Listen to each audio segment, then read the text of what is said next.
पेट में गैस बन रही हो, मरोड़ हो रहा हो, दस्त लग रहे हैं या फिर पेचिस की प्रॉब्लम है, ये आधी चम्मच आप लेंगे और आपकी सारी बीमारियां दूर हो जाएगी। ये मैं नहीं कहती हूँ, हमारे घर के बड़े बुजुर्ग सभी अपनाया करते थे। एक बार आपने लिया, एक बार में ही आपको तत्काल जो है रिजल्ट देखने को मिलेगा। सौंफ आप सभी को पता है हमारे शरीर के लिए रामबाण औषधि है। ये सौंफ है, बाजार में आसानी से मिल जाती है, अचार वाली सौंफ है ये। इसमें ना कुछ कूड़े इस तरह से डंठल वगैरह होता है, ये जरूर बीन लेना, नहीं तो जब आप खाओगे दांत के अंदर फंस जाएगी और बहुत सारा जो है दर्द हो जाता है। इसमें कूड़े होते हैं, छोटे छोटे कुछ कूड़े होते हैं, उन्हें आप हटा दें, इन्हें आप फटकार लें तो भी ये निकल जाते हैं। या फिर कोई बारीक वाली चलनी हो, आटे वाली चलनी जैसी होती है, तो उससे भी आप इसे छान सकते हैं। लेकिन तरीका क्या है ये जानना बहुत जरूरी है। कई बार सौंफ बिनी बिनाई भी आती है, कई बार सौंफ रंग वाली भी आती है। आप हाथ से मसल करके देखेंगे, उसमें हरा हरा रंग होता है, वो ना लीजिएगा। आप थोड़ा चेक करके ने खा करके देखिए, उस सौंफ में कोई ज्यादा कड़वाहट ना हो, ज्यादा पुरानी सौंफ ना दे दे, इस तरह से ध्यान रखें।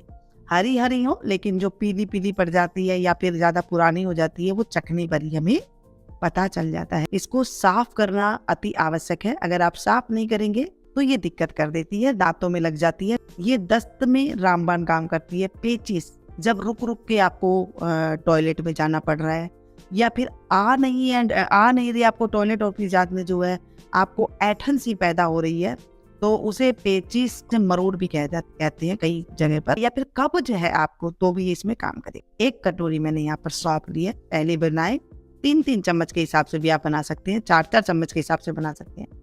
मैंने यहाँ पर आधी कटोरी और एक में आधी कटोरी, यानी कि 2 हिस्सा मैंने 1 कटोरी का कर लिया है। आपको भी ऐसे ही करना है, जैसे मैं बता रही हूँ आपको वैसे ही करना है। एक हिस्सा को हम ले लेंगे और ले जा करके इसे पैन में डालेंगे।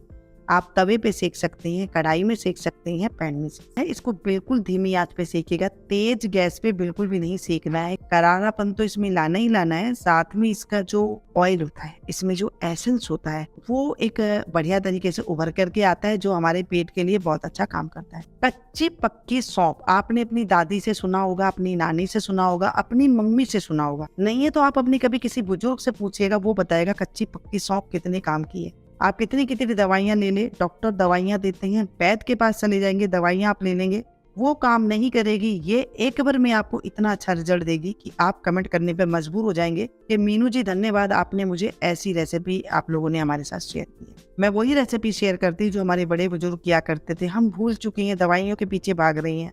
कुछ नहीं था, ये आसान सी चीजें हुआ करती थी, ये सारी चीजें हम भूल रहे हैं। धीमी आंच पर इसे हम भूनेंगे तो चट चट की आवाज आएगी, बिल्कुल चट चट की आवाज आने लगेगी तो आप इसे गैस की फ्लेम को बंद कर दीजिएगा, यानी कि अच्छे से ये भुन चुकी है। लेकिन ये थोड़ा मोटा तले का है, तो ये धीरे धीरे और थोड़ा सा हल्की सी और खुशबू जो है अच्छे से उभर करके आएगी। इसमें खुशबू सी आती है जो बहुत बढ़िया लगती है। वो किसी बच्चे को भी अगर कुछ मरोड़ वगैरह होते हैं तो आप देखेंगे कई बार माएँ कहती है इसे तो दस्त लगा हुआ है, दवाई के बाद भी ठीक नहीं हो रहा है, तो ये दे दीजिएगा। चलिए, हमें जो कच्ची सौंफ ली थी वो हम प्लेट में डाल देते हैं, साथ में जो हमने भुनी हुई ली है वो भी हम इसके प्लेट में डाल देंगे। देख लीजिए दोनों सौंफ में कितना फर्क, देख लीजिए कच्ची और पक्की, यानी कि भुनी हुई और कच्ची सौंफ। यहाँ पर मैंने ली है देसी खांड। आप यहाँ पर अगर आपको नहीं मिलती देसी खांड तो आप बूरा ले सकते हैं। अगर इमरजेंसी है आपको पास बूरा भी नहीं है तो आप यहाँ पर चीनी ले सकते हैं पीस करके। आप यहाँ पे डले वाली मिश्री जो धागे वाली आती है वो भी ले लीजिएगा। ये सारी कारगर है, कोई भी मर्जी डाल लीजिए, मतलब सारी काम करेगी।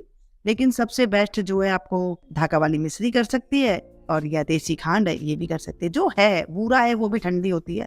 अगर आपने यहाँ पर आधी कटोरी ली है तो ये आधी कटोरी से थोड़ी सी ज्यादा यहाँ पर आप चीनी ले लीजिएगा। अगर शुगर के मरीज है तो वो ना डालें चीनी। और यहाँ पर जो है इसमें मीठा डालने से बच्चे आसानी से खा लेते हैं, और ये जो मीठा डालने से ये ठंडा होता है, तो ये हमारे पेट को हाथों हाथ जो है फायदा देता है। ये जो रेमेडी मैं आपको बता रही हूँ ये बहुत पुरानी रेमेडी है। हमने जब से मैं हुई हूँ तब से देख रही हूँ, हमारी मम्मियों भी यही ले लिया करती थी। मान लीजिए हमारे जब पापा वगैरह छोटे थे तभी भी ये रेमेडी लिया करते थे। मतलब बहुत पुरानी रेमेडी है ये, मैं आपके साथ वो शेयर कर रही हूँ। क्या आप लोगों ने भी ये रेमेडी की है? जरूर कमेंट करके बताना, ताकि औरों को भी ये फायदा मिल जाए। और इसके लेने के फायदे पता है क्या है? एक बार में आपका पेट को ऐसे लगे जैसे ठंडा है, ठंडा हो रहा है हमारा पेट, और बच्चे को दे दे तो वो आराम से इसे खा जाएगा, पान की तरह खा जाएगा, क्योंकि इसमें मीठा है ना। और आप खुद भी ले सकती हैं, आपके घर में बड़े बुजुर्ग हैं उन्हें भी दे सकते हैं। अगर दांत नहीं है तो क्या करें, इसे मिक्सी के जार में पीस लीजिए पाउडर बना करके, उन्हें आप दे सकते हैं। और जैसे हम खाना खाने के बाद इसे आप आधी चम्मच के करीब आप इसे ले सकते हैं, चबा करके इसको एकदम बारीक बारीक आप खा लें। इसे रखना कैसे, इसे खुले में नहीं रखना है, इसे किसी एयर टाइट डब्बे में आप रख सकते हैं पैक करके इस तरह से। और जब भी आप खाना खाएं उसके बाद सुबह शाम तो आपको आधी आधी चम्मच लेना ही है, हो सके तो आप दोपहर में भी ले सकते हैं। इस तरह से आप इसे डब्बे में बंद करके रख सकते हैं। सुबह शाम आप ले करके इसके ऊपर अगर आप पीस के आप ले रहे हैं तो थोड़ा सा पानी ले सकते हैं, नहीं तो आप ऐसे ही चबा लीजिए, उसमें ही आपको तुरंत रिजल्ट आ जाएगा। आप देख करके हैरान रह जाएंगे कि हम कहाँ महंगी महंगी दवाइयाँ खा रहे थे और ये एक ऐसी रेमेडी आपने बताई है मीनू जी कि हमें जो है शायद हम भूल चुके थे। आज की ये पुरानी हमारी दादी नानियों वाली रेसिपी कैसी लगी आपको कमेंट करके बताना और लाइक जरूर दे करके जरूर जाना। लाइक देने से मुझे मोटिवेशन मिलता है और मैं आप लोग के लिए ऐसी ही दिल से अच्छी अच्छी रेसिपियां लेकर के आती हूँ ताकि मेरी सब्सक्राइबर फैमिली को वो लाभ मिल सके जो वो चाहते हैं। मैं खाना भी आपको बनाना बताती हूँ, तो ऐसे बताती हूँ जो हमारे पुरानी रेसिपियां हैं। मिलती हूँ फिर से एक नई रेसिपी में नई जानकारी के साथ, तब तक आप लोग देखते रहिए मीनू गुप्ता।